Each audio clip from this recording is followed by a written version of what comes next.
I've told the story how I was walked to the front of the auditorium at the LOC, and they just walked me to the front and left me and didn't tell me what was going to happen. And when I was sitting there, the room was filled with all types of people, including military and people that looked like they were political. And the people in the front started heckling me. And in the middle of heckling me, everyone got real quiet, and you can see why. These two beings appeared behind me. It's the first time I had ever seen this golden triangle-headed being, and it was just kind of, I don't know, it's like it was underwater and it didn't have any bones. It was just it was weird. And it used its toes as tripods, and it was going up and down on those as well. And so that got the attention of all the people in the room, and then they started to ask me questions, and Tier Air was answering through me.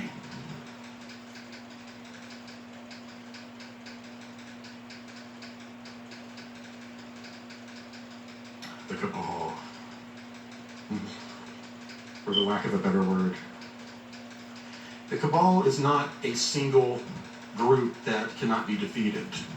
It is a group of loosely knit, materialistic syndicates. They're just criminal syndicate groups. That's all they are. They want us to build them up as an all-powerful force that cannot be defeated. That's part of the mind control. And as y'all are seeing, it looks like their time is done. It's becoming so obvious.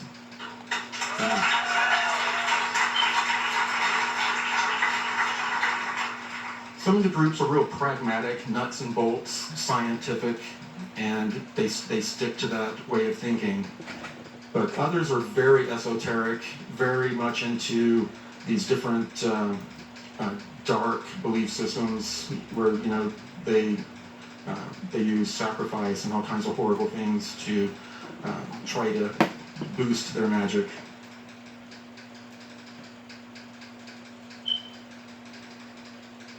I think we've talked about it on Jimmy Church's show. Very recently, after the change in administrations, the military-industrial complex, after some changes, started to send Marines into some of these FEMA bases. After the change of administration, a lot of them were supposed to give up their power. Instead, they locked the doors. So these Marines were sent to break through all the concrete, cut through the steel, and give them one opportunity to surrender. And if they didn't surrender, they were to kill everyone in the entire base. And it was, these bases can, as you know, hold a lot of people. These Marines they were special forces, and they were not briefed on anything non-terrestrial.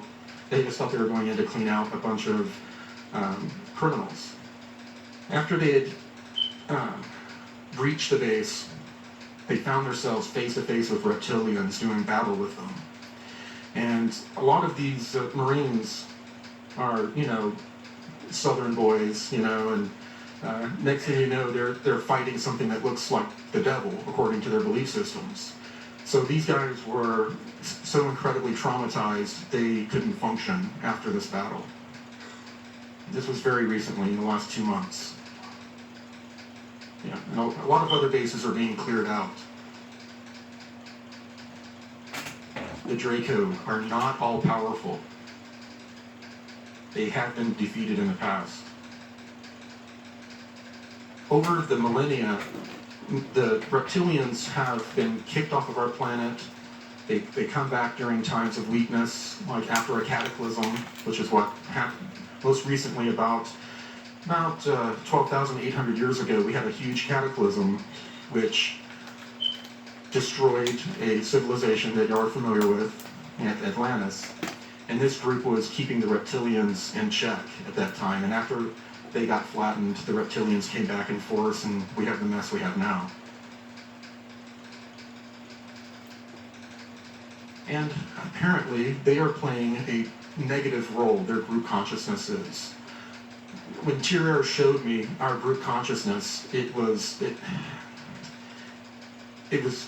pictured, it was shown to me as a person that has extreme PTSD and is somewhat schizophrenic.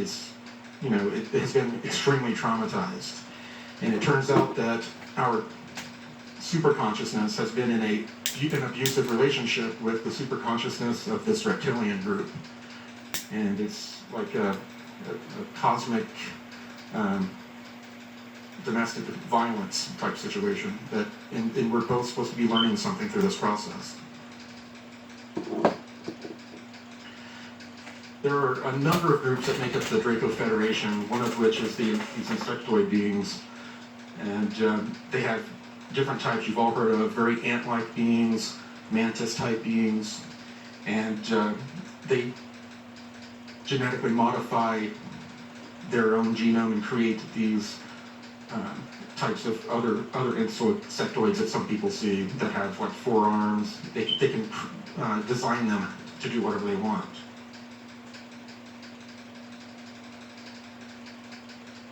In the beginning, the ancient breakaway civilizations, they were kind of, it was just a concept. I was reading about it on the smart glass pads. And, I got the general information that they had been making contact with us for a long time. They had been helping us after cataclysms.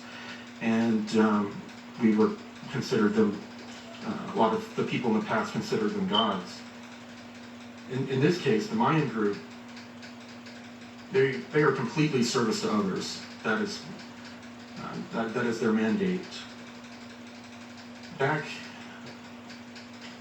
when they were on Earth, they were not originally from here. They had been brought here from the Pleiades during a rough time in their star system, and their population grew to over 40 million people, and they disappeared because their group came back to get them and remove them from the planet.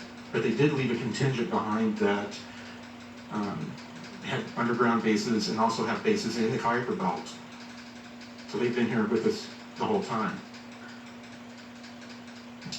The interplanetary corporate conglomerate.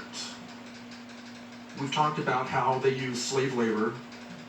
They have been in continual trade with over 900 ET species. And believe it or not, non-terrestrials from other star systems are traveling here because they love the technology we build. There are ETs coming to trade in their used cars for cars that we built. If that's not bizarre, I mean, that's how far ahead our breakaway civilization is. Now, they don't have money in the cosmos. It's a barter system. And they barter and trade technology and biological material. And I'll kind of leave it at that. I don't want to get too dark, but it involves the human slave trade with close to 1 million people a year.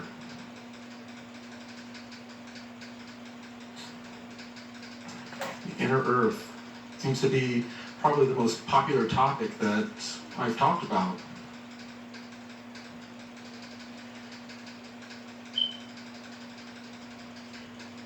A lot of you remember me talking about witnessing the city in the deep cavern. This is an animation that Renee created to help depict it. It's very good. The only difference is the cavern was the size of a state. There's no way to really accurately depict on scale how large it was. Unbelievable. There was mist up along the ceiling of the cavern. It was like New York or Manhattan under the ground. Inside these pillars, natural pillars, they had built into them, looked like a bunch of condos. I guess that's where all they don't have money. I was going to say this is where all the rich people go, but they don't have money. They're a fourth density being, and apparently they trace their lineage back to the Earth. And some of them, including the Anshar here, back like 18 million years.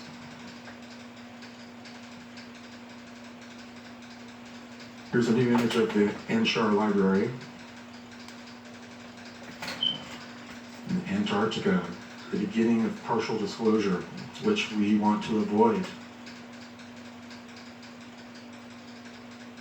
Recently, I was brought down to the Anshar city. I was teleported and found myself in an area I hadn't been. It was a hangar bay that was full of these very large egg-shaped craft. And waiting there for me was Gonzalez, Kari, and two of the very quiet Asian-looking groups that have the crystal under their skin, on their forehead. They all have a crystal implanted under their forehead. And they're very tall, they're very quiet, and they have a very, very strong presence. They don't have to talk.